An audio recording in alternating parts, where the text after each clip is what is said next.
इस माशरे में बुरा बुरे का दोस्त है, चोर चोर का दोस्त है, डाकू डाकू का दोस्त है। अच्छा बंदा अच्छे का दोस्त नहीं है, अच्छा बंदा अच्छे के साथ मिलता नहीं है। तो ये ख्वाब था मेरा कि कभी ऐसा ज़रूर हो कि इस माशरे में वो तमाम लोग नामवर या गुमनाम जो अच्छा काम कर रहे हैं वो किसी एक प्लेटफॉर्म पे इकट्ठा होना शुरू हो जाए।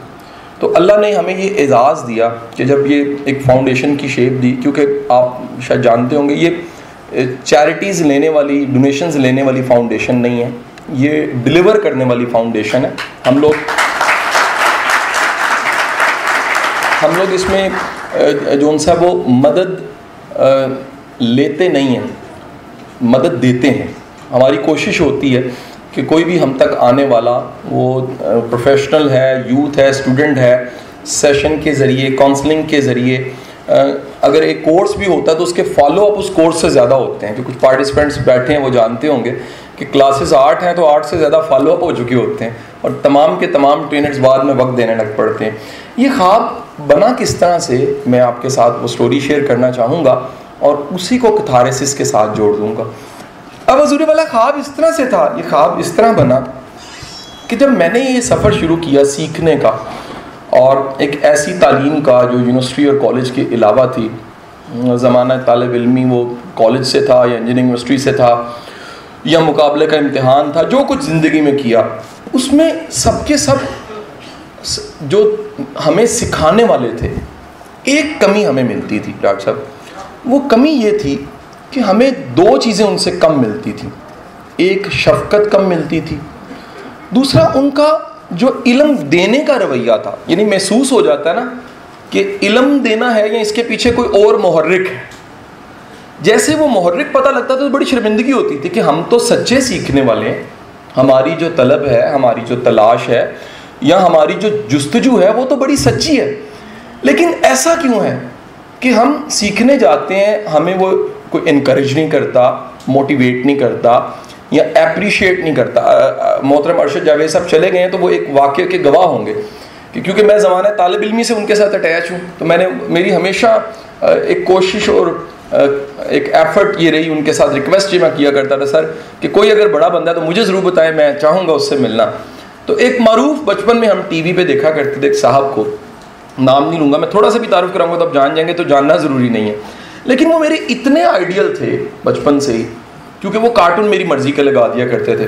तो मैं बचपन से इतना मुतासिर था उनसे कि जब मुझे पता लगा कि अरशद जावेद साहब उनको मिलते हैं तो मैंने उनसे अपनी ख्वाहिश का इजहार किया। मैंने कहा सर मेरी बड़ी तमन्ना है कि आप अगर कभी मुझे भी लेके जाएं, क्योंकि इल्म वालों को मैं ढूंढता हूँ और इल्म वालों से मैं मिलता हूँ। तो अरशद साहब ने कहा कि जी ज़रूर। तो जो दिन तय हुआ वो संडे का डे था। मैं मॉर्निंग में 2 सेबों की पेटियाँ उठा के साथ गाड़ी में रख के ले आया। ये मेरी एक पुरानी आदत है, उस्ताद की तरफ खाली हाथ नहीं जाना, क्योंकि वो हमें जितनी कामयाबियाँ देता है वो कामयाबियाँ मिलियन बिलियंस की होती हैं, तो वो जो एक्नॉलेज करना है ये मेरे मिजाज में शुरू से था। तो मैं पेटियाँ लेके आया, मैंने कहा जी मैंने क्योंकि बचपन से बड़ा कुछ सीखा उनसे। तो अरशद साहब ने सख्ती से मना कि ये सेब ना लेके जाएँ। हैं क्यों? वो कहते यार वो बंदा बदतमीज़ी मुँह से मार देगा।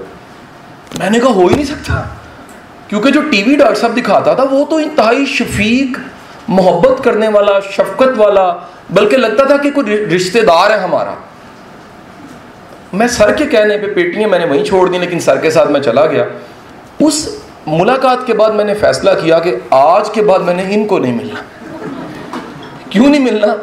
वो रवैया इतना कड़वा था और इस कदर उसमें कह लीजिए जो मोटिवेशन छीनने वाली एक बात थी, देने की बजाय मोटिवेशन छीनना और मैं कहता हूँ डिस्करेज करना और बल्कि थोड़ी सी इंसल्ट करने वाला रवैया था।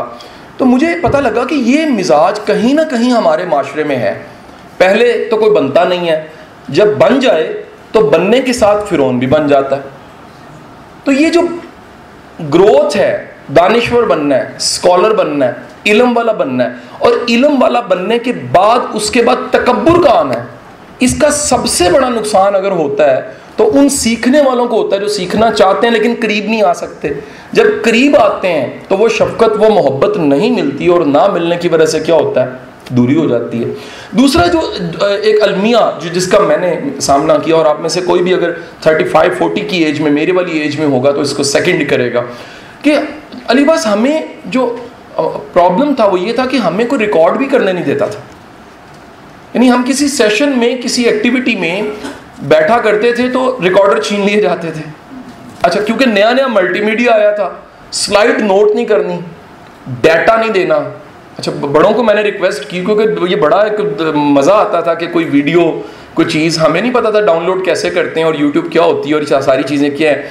तो बड़ा एक तमन्ना होती थी कि किसी को कहें कि सर आप अपना डाटा हमें भी दे दें। तो आगे से जवाब, नहीं, कॉपीराइट, यानी ये सिर्फ मेरा है। तो फिर इस सफ़र में एक तकलीफें, कांटे शुरू हो गए। एक मारूफ ट्रेनर है, तो मैंने उनसे रिक्वेस्ट की, वो पेशावर में थे, तो मैं कहा सर आप कभी लाहौर आए तो मुझे बड़ी खुशी होगी कि आप अपना कुछ डाटा मैं आपसे लेना चाहता हूँ, क्योंकि आपका कंटेंट बड़ा मोटिवेशनल है। तो उन्होंने कहा नहीं, तो पेशावर आ जा। अच्छा, मैं वो अज़ल का जुनूनी इंसान, जिस हालत की मेरी गाड़ी थी और जिस हालत का मेरे वसाइल थे, मैंने अपनी गाड़ी का रुख पेशावर की तरफ किया। पेशावर पहुंचा, इतना पता था डाटा यूएसबी में लेना। तो वो डाटा डिवाइस जो उनसे थी लेने वाली, वो मैंने साथ रखी, उनके साथ रहा। साथ की दास्तान एक अलग है। उन्होंने वो बाहर क्या जी डाटा उस यूएसबी में डाल दिया, और लैपटॉप नहीं था, लाहौर आके मैंने चेक करना था। जब लाहौर आके मैंने चेक किया तो वो पश्तो गाने थे। मैं बड़ा हैरान हुआ कि शायद ऐसा गलती से हो गया। तो मैंने उन्हें कॉल की और मैं कहा जी मोहतरम, आप, आज भी हम उन्हें अली बास उस्ताद मोहतरम ही कहते हैं। तो मैंने कहा सर ये वो पश्तो गाने। तो उन्होंने कहा ये सुनोगे तो ट्रेनर बनोगे। तो मैं कहा फिर तो सारा केपी के ट्रेनर होना चाहिए, तो पहले ही ट्रेनर हैं, क्योंकि पश्तो गाने बड़ा सुनते हो। तो मैं किस तरह, मतलब वो तो पता लगा जी, उन्होंने मुझे महसूस करवाया वो डाटा देना नहीं चाहते। तो ये दो रवैये थे जिनके साथ मेरा वास्ता था। रिकॉर्डिंग, अगर मोबाइल है वो छीन लेना, रिकॉर्डर ऑन हुआ है, वो सोनी का रिकॉर्डर TDK की कैसेट वाला, किसी ने वो छीन लेना, किसी ने डाटा छीन लेना, किसी ने USB में डाटा गलत डाल देना, किसी ने नोट्स ना देने, किसी ने किताब ना देनी। इवन के कुछ मैंने लोगों को रिक्वेस्ट की, और ग्रेटनेस अरशद जावेद साहब की यहाँ मौजूद नहीं है, कि वो वाहिद मेरा ख्याल है मेरे सर्कल में ऐसे उस्ताद या बड़े इंसान हैं जिनको मैंने रिक्वेस्ट की सर आपकी लाइब्रेरी देखना चाह रहा हूँ। उन्होंने कहा वेलकम। और मैं और आतिफ यहाँ बैठे हुए, हम दोनों शागिर्द हैं उनके। सैकड़ों बार ऐसा हुआ कि हमने उनकी लाइब्रेरी में जाके किताबें देख के उन किताबों की तस्वीरें ले ली हैं कि हमें ये किताब अगर ख़रीदनी पड़े तो बाज़ार से ख़रीद लें, कम से कम हमने वो लाइब्रेरी या किताबें देखी तो हैं। तो यकीन कीजिए ये सारे जो मसाइल आपको बता रहा हूँ, ये उस ज़माने के मसाइल थे जब हम इस सफ़र पे चले, जिसे ट्रेनिंग कहते हैं, जिसे कोचिंग कहते हैं, जिसे मेंटोर बनना कहते हैं। अब जब ये सारे मसाइल, इसका सामना हो गया, तो एक इरादा नीयत मैंने कर ली। एक इरादा नीयत ये कर ली कि कल कलां को अगर इस प्रोफेशन में आए तो हमारा सारा डाटा, सारा कंटेंट 100% जो सा वो हमारे शागिर्दों के पास जाना चाहिए।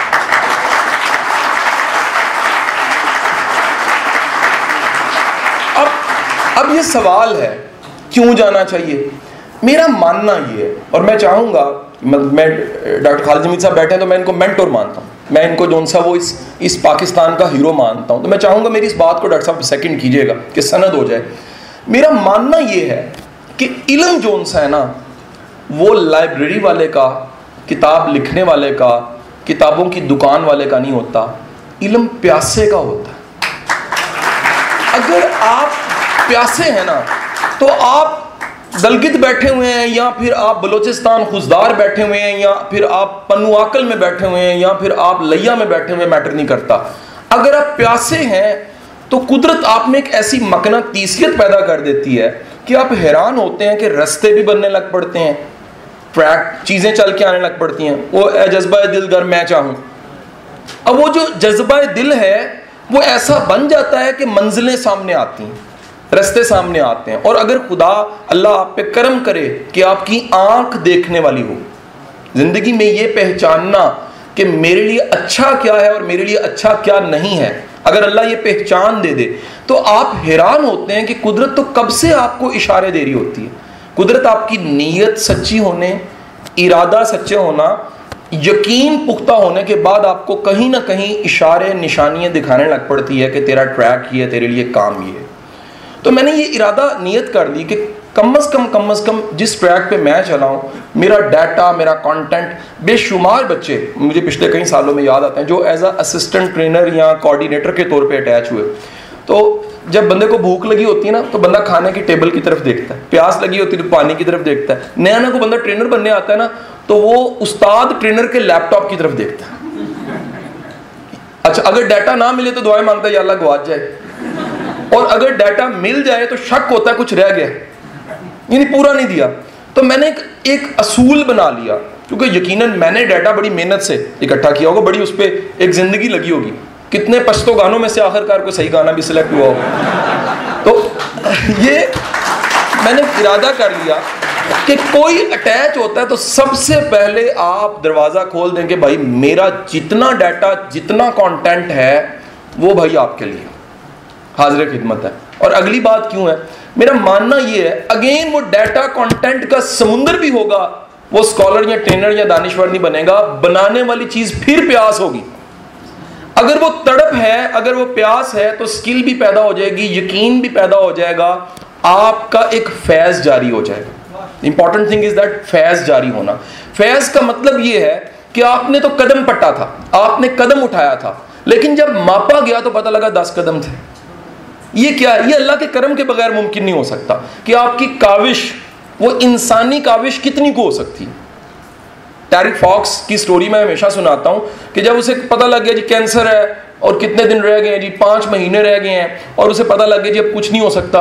अगली बात पता लगी जी उम्र कितनी है जी, 20 साल है। उसने कहा जी अब 2 ऑप्शन, जिंदगी 2 रास्ते दिखा रही है। एक ये कि बेड पे लेट के मौत का इंतजार करो। कहा जाता है आईसीयू, ये सारे जो उनसे, ये वाइंड अप सेंटर है, ये वाइंड अप सिखाते हैं। तो वाइंड अप एक ऑप्शन थी, दूसरी ऑप्शन टांग कट चुकी थी, वो एक रॉड लग गया था। उसने दूसरी ऑप्शन ये सोची कि क्यों ना मैं इस कैंसर के खिलाफ एक चैरिटी की मुहिम शुरू कर दूं। अब हुआ क्या, टेरी फॉक्स भी मर गया जैसे आप हम सब मरते हैं, लेकिन टेरी फॉक्स मरने से पहले पैदल 3339 माइल पैदल चल के मरा। और इतना 3000 समथिंग मील पैदल चल के मरने की रीजन ये थी, उसने दुनिया को सिर्फ एक मैसेज दे दिया। वो मैसेज ये दिया कि मरना सबने है, तय ये कर लो कुछ करके मरना। टेरी फॉक्स की गुड लक ये थी, चलो उसे तो पता था 5 माह है। मेरे भाइयों, आपके मेरे लिए सवाल है, हमें अगले लम्हे का नहीं पता, हमें तो अगले लम्हे का नहीं पता। जब नहीं पता तो जिंदगी में क्यों ना एक मोटा सा सादा सा कुलिया पकड़ ले। वो सादा सा कुलिया ये पकड़ लें कि वो बर्फ जो आपके हाथ में है उसने मेल्ट तो हो ही जाना, उस बर्फ ने मेल्ट हो जाना। उसके मेल्ट होने से पहले पहले किसी के जग को, किसी के ग्लास को ठंडा जरूर कर देना। अगर वो ठंडा हो गया, किसी का जग, किसी का ग्लास, तो बर्फ तो आपकी पिघलेगी। यानी वो जो वसाइल, एनर्जी, वसाइल, टाइम, जिसे मैं हमेशा कहता हूं कि कुदरत आपको 3 चीजें गिफ्ट करती है, टाइम गिफ्ट करती है, एनर्जी गिफ्ट करती है, रिसोर्सेज गिफ्ट करती है। लेकिन अगर वो किसी के काम आ गए तो याद रखिए होगा ये कि वो किसी का जो ठंडा ग्लास था, जो किसी की प्यास किसी ने मिटाई, वो दुआ बन जाएगी आपकी। फिर आपके भी कदम मापे जाएंगे। आपके जब कदम मापे जाएंगे तो आप कहेंगे मैंने तो कदम उठाया, मैंने तो 10 कदम उठाए, लेकिन जब मापा जाएगा तो पता लगेगा उसमें कुदरत ने कोई ऐसा फ्लेवर, कोई ऐसी चीज जरूर ऐड की है कि गिनने वाला, मेजर करने वाला हैरान हो रहा है कि एक बंदा इतना काम कैसे कर सकता, हाउ इज पॉसिबल। मैं डॉक्टर खालिद जमील साहब को अभी सुन रहा था, जब भी इन्हें मैंने सुना, यकीन कीजिए, तो मुझे अल्लाह का करम बाकायदा एक इंसान की शक्ल में नजर आता कि एक शख्स कैसे कर सकता है जिसकी जिंदगी में चैलेंज भी आए और उसकी ज़िंदगी में इतने बड़े मुश्किलात, चैलेंज, मुश्किलात के पहाड़ के बावजूद आज अगर वो हमारे वालिद की एज में आके पीछे मुड़ के देख रहा है तो उसके पास गिला नहीं है, शिकवा नहीं है, शुक्र है। और वो शुक्र क्यों है? क्योंकि ये शुक्र शुरू ही तब होता है जब आप अपनी काविश को तो काविश मानते हैं, लेकिन आपका यकीन खुद पे और अपनी रब की ज़ात पे बड़ा पुख्ता होता है। आपको पता होता है कि अगर मेरी उसने कोशिश को, काविश को कबूल कर लिया तो मेरा जो तोला माशा वो 1.25 सेर हो जाएगा। आपको पता होता है कि अगर उसने मेरी काविश को, कोशिश को कबूल कर लिया तो मेरी जो थोड़ी सी कोशिश होगी वो बढ़ जाएगी। तो मेरा ख्वाब ये था इस सारे सफ़र में कि जिस प्रोसेस से, जिस नीयत से, जिस यकीन से मैं गुजरा, वो यकीन ये कि कम से कम मेरा कंटेंट, मेरा डाटा जो है वो सारा ओपन पड़ा हो। आप यकीन कीजिए ये सारे का सारा डाटा हमें खबर ही नहीं थी। अली अशरफ यहाँ बैठा हुआ है, पुराने दोस्त बैठे हुए हैं, अली अब्बास है, आबिद यहाँ शायद होगा, वो सब पुराने दोस्त, आज से 8-10 साल पहले जब हम कैमरा सामान वो लेकर इसकी रिकॉर्डिंग कर रहे थे, तो कैमरे की कीमत जो सी थी, वो बच्चे जो खेलते हैं जिस कैमरे से, वो कैमरा हमारे पास था, इक्विपमेंट की कीमत बड़ी कम थी। अच्छा, मुझे भी कोई डर सा लगता था कि जो डाटा या जो कंटेंट वायरल होता है वो बड़े महंगे कैमरों से बना होता है। मेरा भी यकीन मुतज़लज़ल होने लग पड़ा। मैंने कहा नहीं यार, ये नहीं हो सकता, क्योंकि हमारा कंटेंट, हमारा डाटा। अच्छा, ये तमन्ना छोड़ दी, तमन्ना इसलिए भी छोड़ी, ये जो होता है ना जी, चूहा पकड़ा जाता है तो रोटी का टुकड़ा लगाया जाता है। वो रोटी का टुकड़ा चूहे को खिलाने के लिए नहीं लगाते, वो चूहे को पकड़ने के लिए लगाया जाता है। तो ये मैंने फर्क निकाला कि बड़े लोग रोटी खिलाते हैं वो चूहे की तरह, जैसे चूहे को पकड़ा जाता है, वो उनकी नीयत पीछे कुछ और है। वो उस नीयत के चक्कर में अपनी कीती कराई सारी खूह में डाल देते हैं। मुझे फलसफा समझ आ गया कि इक्विपमेंट का चक्कर नहीं, नीयत का चक्कर है। अगर नीयत का चक्कर है तो क्यों ना ये नीयत करके अपनी जो है तलफ़्फ़ुज़ की गलतियाँ, फंबलिंग, अकल की कमी, कोताही, वो सारा कुछ पकड़ के हम नेट पे डाल देते हैं आगे रब के हवाले, क्योंकि ना को फंडेड था, ना अपनी जेब के पैसे थे, स्टूडेंट लाइफ से आदत थी जमा करके कुछ ना कुछ बांट देना। तो यकीन कीजिए, जब ये वीडियो सारी आज हम पीछे मुड़ के देखते थे, तकरीबन 1550 वीडियोज़ हैं, और इनका नीचे वो जो व्यूअर चेक करते हैं, करोड़ों में व्यूअर जा चुके हैं कई वीडियोज़ के, तो हमें हैरान होते हैं कि हमारा इंसानी कदम तो बड़ा छोटा था। ये अल्लाह का करम ऐड ना होता, ख्वाब यहाँ से बना, ख्वाब ऐसे बना कि ये अमल जिससे मैं गुजरा हूँ, हमारे इस सोसाइटी का नामवर या गुमनाम दानिश्वर, उसे भी इस अमल से गुजरना चाहिए। और वो अमल क्या है? अपनी ज़िंदगी का दी बेस्ट विजडम उसे रिकॉर्ड कर देना चाहिए। देखिए, एक हमने एकेडमिक पढ़ा, फिजियोलॉजी, एनाटॉमी जो डॉक्टरी में पढ़ाया जाता है या जो बाकी चीज़ें पढ़ी हैं वो बुक्स में अवेलेबल है, लेकिन डॉक्टर साहब एक पर्सनल विजडम होता है, वो आप जब जिंदगी गुजार के बाल सफ़ेद कर लेते हैं या किसी मंजिल पे आप पहुंचते हैं फेसबुक के मालिक की तरह यंग एज में भी, तो आपके पास एक विजडम ऐसा ज़रूर होता है जो आपका किताबों से बाहर का विजडम होता है। वो किताबों से बाहर का विजडम क्यों ना इस माशरे में एक रुझान बढ़ाया जाए कि सब के सब लोग जो प्रोफेशनल्स हैं या हीरोज़ हैं या सक्सेस स्टोरीज़ हैं, वो अपना अपना विजडम रिकॉर्ड करा के नेट पे डाल दें। क्यों डाल दें सर? खबर नहीं है, अगले दिन का पता नहीं, आने वाले वक्त का पता नहीं है।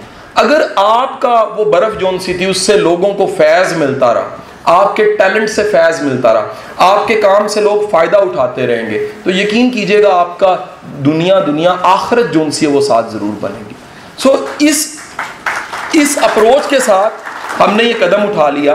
अब हुजूर वाला ये देखिए कि आप लोगों को मुख्तलिफ काम करता देखेंगे। अब उन कामों में अगर मैं लिस्ट बनाऊं तो मेरे मुशाहिदे में, आपके मुशाहिदे में एक लंबी लिस्ट आती है कि हर एक की कोई ऐसी एक्टिविटी है जिससे उसको सुकून मिलता है। कुछ लोगों को मैंने देखा है वो डायरी लिखते हैं, वो डायरी लिखने से उनका सुकून जुड़ा हुआ है। अच्छा, कुछ लोगों को मैंने देखा है कि वो वॉक करते हैं, वॉक करने से उनका सुकून जुड़ा हुआ है। कुछ लोगों को मैंने देखा है कि वो किसी से बातचीत कर लेते हैं। ये मैंने बहुत से लोगों को इसका रिजल्ट मैंने बड़ा अच्छा पाया कि अगर वो अपने दिल के जज्बात का इजहार कर दें, अपनी फीलिंग को किसी से शेयर कर दें, तो उनका कैथारसिस हो जाता है। मैंने कुछ लोगों को देखा कि वो अगर खुद कलामी करें, कुछ लोगों को जो सा वो खुद कलामी की आदत होती है, वो अकेले बैठ के अगर अपने आप से बातचीत शुरू करें तो वो अपने आप से बातचीत उनको सुकून देने लग पड़ती। अच्छा, कुछ लोगों को मैंने देखा कि वो अपनी इबादत से, नमाज से या कुरान पढ़ के उनका कैथारसिस होता। अब ये मैंने देखा कि दुनिया में जो कैथारसिस है उसके अगर मैं कैटेगरीज बनाऊं तो 3 सोर्स हैं। पहला सोर्स जो उनसा मैंने ढूंढा वो एक्टिविटीज़ है, काम है। यानी अगर आप अपनी नेचर को, अपने मिजाज को देखिए तो आपको समझ आएगा कुछ लोग कुछ काम करें। जैसे मैं अपना काम करता हूँ, मैं ट्रैवल करता हूँ, मैं सेशंस देता हूँ, मेरा हर दिन कोई ना कोई एक्टिविटी होती है। और मेरी ट्रैवलिंग के साथ मतलब थ्रू आउट मुझे कितने दिन किसी जिस तबलीगी जमात की तरह मुझे ट्रैवलिंग में रहना पड़ता है, और मैनेजरियल काम भी हैं, सब चीज़ें मैनेज करते करते सारा काम। मैंने देखा मेरा काम मेरा कैथारसिस है। ये काम एक मेरे लिए सुकून का जरिया है। अगर मैं काम छोड़ दूँ ना तो डॉक्टर साहब मुझे लगता है मैं बीमार हो जाऊँगा, मुझे लगता है मेरी ज़िंदगी का कोई मकसद नहीं है। मुझे वो अली अब्बास चंद दिन पहले मैंने कहा यार आज का दिन मुझे लग रहा है आज का दिन था ही नहीं। कहता मैं कंफर्म बताता हूँ तूने काम कुछ नहीं किया होगा। तो मैंने कहा वाकई काम नहीं किया, काम ना करना उल्टा मेरे लिए सैडनेस बन गया। क्यों? आदत पड़ चुकी है कि जब तक आप बॉक्सर बॉक्सिंग ना करे, क्रिकेट वाला क्रिकेट ना खेले, स्विमर स्विमिंग ना करे, ठीक है कि नहीं, और काउंसलर किसी को सुकून ना दे बातचीत से, समझाने से, तो उसका जो सा कैथारसिस नहीं होता। दुनिया में बड़े लोग एक्टिविटीज से अपना कैथारसिस करते हैं। दुनिया के दूसरे लोग वो हैं जो एक्टिविटीज की बजाय किसी चीज से राबते में आके, नेचर, जगह, मस्जिद, काबा, मदीना, कुछ भी, वो जगह से एसोसिएट करते हैं अपने कैथारसिस को। ये भी नॉर्मल ओके कि बंदा कहीं जाता है, उस जगह के साथ उसका क्या होता है जी, वो कैथारसिस जुड़ जाता है। तीसरी जो किस्म है कैथारसिस की, ये वो लोग होते हैं जिनका कैथारसिस इबादत से, अल्लाह से राबते के बाद कैथारसिस शुरू होता है। उधर वाला कैथारसिस के लिए अपने मिजाज में तलाश कीजिए वो कौन सा इन तीनों में से काम, एक्टिविटी, फिनोमेना, प्रोसेस है जो आपको सुकून देता है, आपको एक नशा देता है, आपको एक टाइम एंड स्पेस से आउट करने का एहसास देता है। अगर वो एक्टिविटी है तो थकावट वाले काम जरूर करें।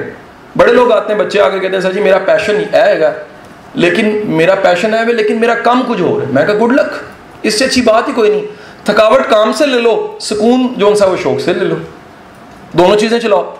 थकावट वाली चीज से थको, अच्छी बात है, तो पसंद नहीं है, थकना पड़ता है उससे, लेकिन जिस काम को करने से तुम्हें सुकून महसूस होता है जिंदगी में, उसको भी ना छोड़ो, दोनों को करते रहो। गुड लक ये है कि आपका काम भी वही है जिससे सुकून मिलता है, ये गुड लक है, ये आपकी लक है कि वही प्रोफेशन है आपका और वही आपका क्या है, शौक।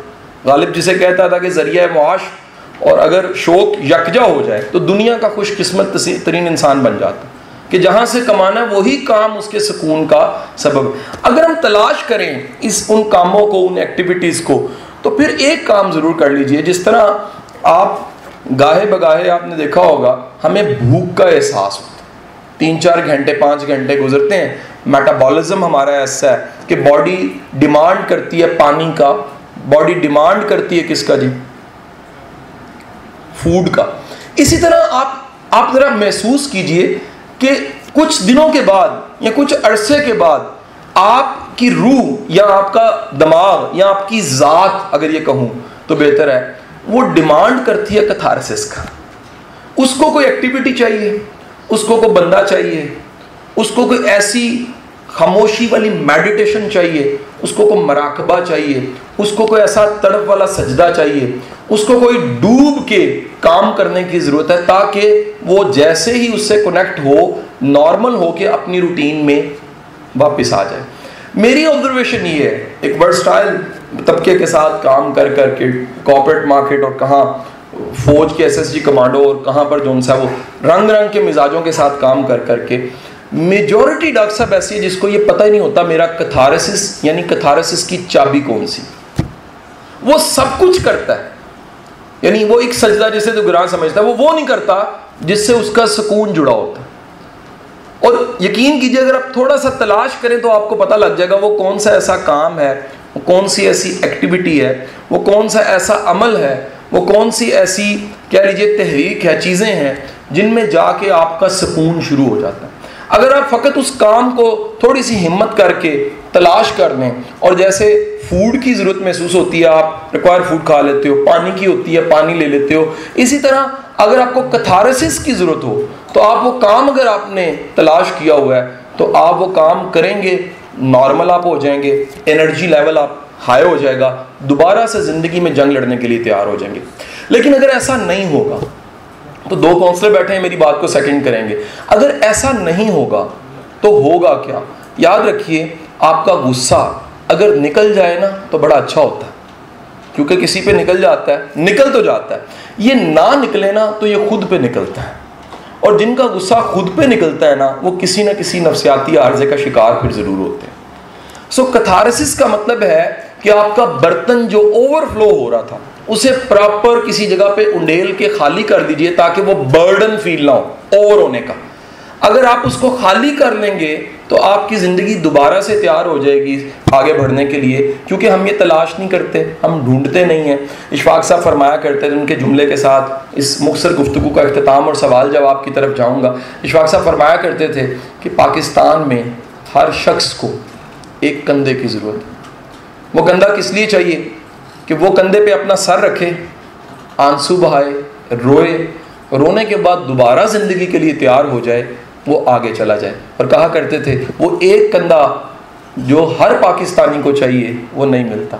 हमारे पास इतने रिश्ते होते हैं, इतने कोलीग्स होते हैं, इतने सो कॉल्ड अपने होते हैं, लेकिन वो एक कंधा नहीं होता।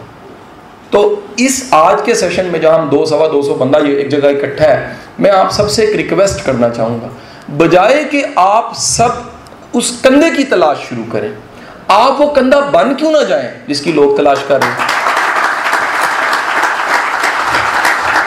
क्योंकि आपको खबर नहीं है, आपका छोटा सा मुलाजिम, आपका चौकीदार, आपका ड्राइवर, आपसे जुड़ा हुआ कोई सर्वेंट, कोई मुलाजिम, कोई टी बॉय, वो थोड़ी सी आपके हौसला और शफकत, तवज्जो और आपका जो खलूस है, चंद जुमले हैं, उसका कितना बर्डन कम होता है ना, आप सोच नहीं सकते।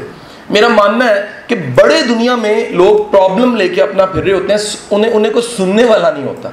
अगर तवज्जो के साथ उनके मसले को सिर्फ सुन लिया जाए ना, और दुनिया में बेशुमार जगह पे जवाब ये होता है कि आप हल नहीं कर सकते, लेकिन आप अपनी दुआओं में उसे शामिल कर देते हैं, आप बेस्ट विशेस दे देते हैं कि आप कहते हैं यार मेरी दिल से दुआ है, मेरे इख्तियार में होता तो जो मेरे इख्तियार में मैं ज़रूर कर देता हूँ, लेकिन मेरी दुआ है कि अल्लाह तेरी इस तकलीफ़ को ख़त्म करे, तेरे इस मसले को अल्लाह हल करे। यकीन कीजिए आज से अगर हम वो कंधा बनना शुरू कर दें और ये मिजाज पूरी कौम में आ जाए कि हमने कंधे की तलाश कम करनी है, उससे ज़्यादा बेहतर है कंधा बन के दूसरों को सुनना है और दूसरों को जो उनसा वो सुकून देना है और दूसरों को थोड़ी सी आसानी देनी है। तो इस माशरे की जो नेगेटिविटी और जो डिप्रेशन और जो एक एग्रेसिवनेस बढ़ी हुई है, जो जगह जगह नज़र आती है, मैं सुबह हैरान हुआ, डॉक्टर साहब के आते हुए मेरा गलती से हाथ हल्का सा टच हुआ हाथ को, तो मेरे आगे जो एक बुजुर्ग थे मोटरसाइकिल पे जा रहे थे, उन्होंने पीछे मुड़ के एक अलग किस्म की मुझे गाली निकाली, तो मैं मुस्कुराने लग पड़ा क्योंकि मैं कॉन्शियस था। उन्होंने तो वो साइकोपाथ बढ़िया सी गाल वाला, लेकिन मैं अलर्ट था कि इसका जवाब मैंने मुस्कुराहट से देके आगे चले जाना। हमारी पूरी कौम मुक्का मारने, गाली देने, बम की तरह ठा होने के लिए तैयार है। इस वक्त पूरी कौम तैयार है। यकीन कीजिए, आप किसी को 2 मिनट के लिए गोली डाल के देखें, वो ईंट उठा लेगा, वो ईंट उठा के कहेगा मैं तेरी जान काट देंगे। यकीन कीजिए, आप किसी को थोड़ा सा महसूस करा दीजिए कि आप जो इंसान आप अच्छा महसूस नहीं कर रहे, वो बजाय इसके कि पूछे, वो लड़ने के लिए ज़्यादा तैयार होगा। तो ये अगर कंधा बनने का अमल हम शुरू कर देंगे तो इस माशरे में से परेशानी, दुख और तकलीफ़ कम हो जाएगी।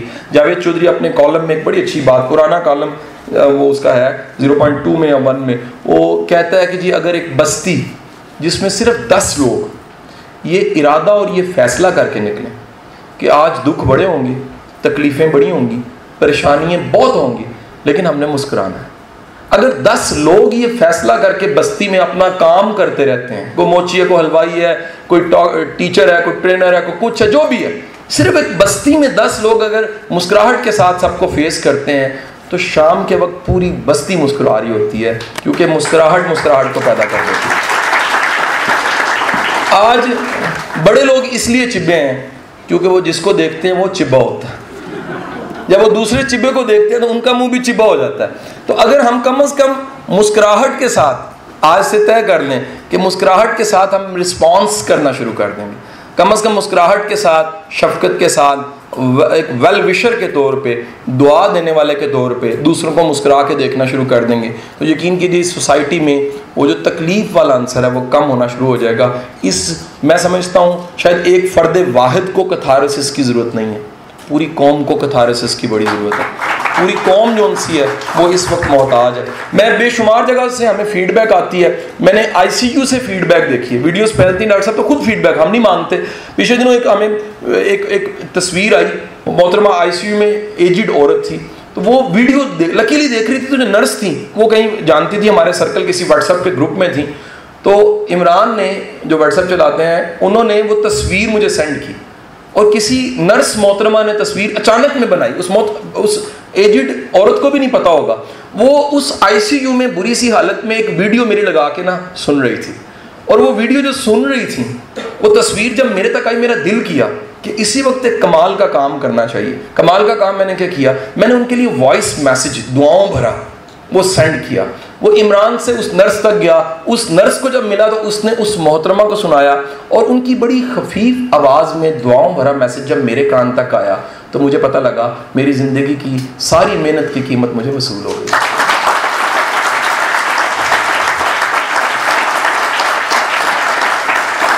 हम सबके सब ना अजीब लोग हैं। डॉक्टर साहब ने जैसे कहा, हम बड़ा काम करना चाहते हैं, खुदा के लिए ऐसे छोटे छोटे काम करें। ये जो छोटे छोटे काम है ना, ये बहुत बड़े काम होते हैं। जब आप बड़े बड़े कामों की तलाश करते हैं ना, तो बाज़ औक़ात बड़ा काम आपको सेलेक्ट नहीं करता या सूट नहीं करता, या नेचर कहती है जी ने जो वज़न चुक लिया ना। और बड़ा खूबसूरत वाक़या वासिफ़ अली वासिफ़ की किताब में लिखा हुआ कि एक मुरीद था, उसने कहा जी कि पीर साहब मुझे वो अपना जो आपको असल फैज़ अब मुझे भी दे दे। वो टरकाते रहे, कितना अरसा चलाते रहे, तो बड़े अरसे के बाद जो उनसे उसने ज़िद की, उसने कहा जी बड़ा हो गया, कोई 30 सालों की खिदमत के बाद अब भी दे दीजिए। कहानी बनी हुई है। तो वो पीर साहब ने अपनी टोपी, जो खड़का था, एक टोपी और खड़का, वो उसको कपड़े पहनाए और टोपी पहना के कहा यार फैज़ तेरा। तो उसने सामने देखा तो कहीं बिच्छू बैठा हुआ था, कहीं लगड़ बगड़ बैठा हुआ था, कहीं गिदड़ बैठा हुआ था। वो डर गया एकदम, उसने वापस हटा के कहा पीर साहब क्या किए। उनके यार अल्लाह दे बंदे, ए रब ने पर्दा रखे है, पता नहीं किस दा की मिजाज है, कोई सब दा मिजाज लैके चल रहा है, कोई बिच्छू दा, कोई बेड़िए दा। ये अल्लाह ने पर्दा रखे है, रब ही जेड़ा बंदे नू माफ़ करी जा रहा है। बंदा बंदे नू माफ़ नहीं कर सकता। तो मेरी जान जे अख खुल जाए ना, तो बंदा अपनी अख खुलन तो बाद, या जे दुनिया ते साड़ी अख खुल जाए, तो सब तो पहला काम होएगा साढ़े जनाजे ते कोई भी नहीं आएगा, एक्सपोज हो जाएंगे। ये मेरे अल्लाह का एहसान है कि हमारे गुनाह, हमारी कोताहियों और हमारी खामियों पे कुदरत ने एक पर्दा डाला हुआ है। ये निज़ाम चल रहा है। अगर आपको कभी कोई इंसान बड़ा नागवार गुजरे तो ये याद रखिएगा, मुमकिन है आप भी किसी को शदीद नागवार गुजर रहे हैं और वो आपको बर्दाश्त कर रहा हो। तो अपनी नागवारी को थोड़ा सा छुपा के, मुस्कुराहट के साथ, शफकत के साथ उसके साथ ट्रीट कर दीजिएगा। खबर नहीं है उसके अंदर वो जो बुरी आदत या खामी थी, वो वक्त के साथ आपकी शफकत, आपकी मोहब्बत या आपकी दुआ की वजह से ख़त्म हो जाए। अल्लाह आपका हामी नासिर। बहुत बहुत शुक्रिया।